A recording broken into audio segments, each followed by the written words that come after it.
Bueno, el objetivo de este video es ver cómo se referencian celdas en una fórmula. Entonces, re- repasemos desde acá que una referencia de celda está dada por la columna y una fila. Aquí se puede mostrar. Ahora, en una fórmula intervienen varias direcciones de celda, pueden intervenir valores, diferentes valores, y, y esas direcciones de celda y esos valores tienen que estar relacionados por medio de operadores. El operador puede ser un operador aritmético o un operador de comparación o un operador lógico. Eso depende de las necesidades con que yo tenga que hacer la fórmula. ¿Por qué se hacen fórmulas en Excel? Se hacen fórmulas en Excel cuando, para hacer de manera fácil un cálculo, cuando tengo un conjunto de datos del mismo tipo. Me explico. Por ejemplo, aquí yo tengo valor unitario y cantidad y necesito saber el total del costo de ese artículo. Pero como no tengo un solo artículo, no puedo tener más de uno, puedo tener 5, 10, 15, 20, etcétera.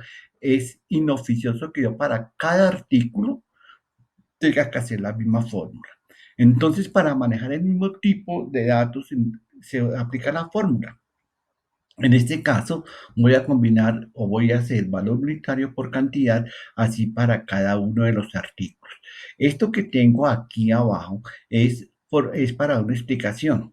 La realidad es que cuando usted hace una fórmula y ve en la celda, es el reflejo de la fórmula. Si quieres saber cuál es la fórmula que da este valor o este resultado, pulsa la tecla F2 y saldría esto. En Excel, en una fórmula se pueden referenciar combinadamente varios tipos de referencia de celda. Puedo tener referencia relativa, puedo tener referencia absoluta y puedo tener referencia mixta. ¿Qué es la referencia de celda relativa?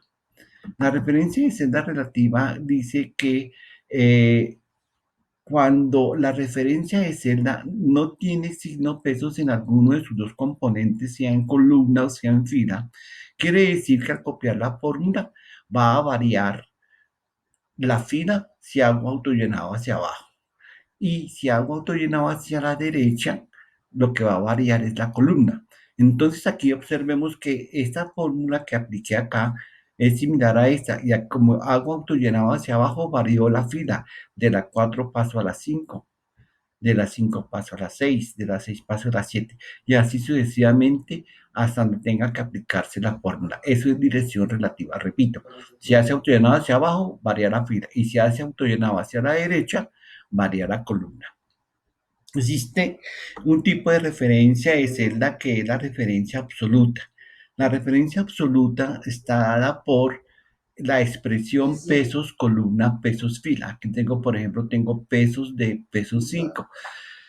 Cuando se va a hacer autollenado de una fórmula que contenga este tipo de referencia, lo que quiere decir es que si yo hago autollenado hacia la derecha, no va a variar la columna va a ser la misma, la D. Y si yo hago autollenado hacia abajo, la fila va a ser la misma, no va a variar la fila. ¿Cómo se logra hacer estos símbolos en la referencia de celda? Simplemente el apuntador está activo ahí, como pueden ver, y se pulsa F4. Entonces, inicialmente era pesos, columna, pesos, fila. Si pulso F4 da pesos, columna, fila, y si pulso F4 sería columna, pesos, fila, y si pulso otra vez F4 desaparece el signo pesos en la referencia de esa celda. Entonces esto es referencia absoluta, no varía ni la columna ni la fila. Y la combinación mixta puede estar dada por la expresión pesos, columna, fila, por ejemplo, pesos de 5. Si yo hago autollenado hacia la derecha de la fórmula con esta referencia de celda, no va a variar, no va a variar la columna. Y aquí abajo, en esta expresión columna, pesos, fila, quiere decir que si yo hago autollenado hacia abajo, no va a variar la fila, pero si hago hacia la derecha, varía la columna. Esas son las tres posibilidades de referenciar celdas en una fórmula.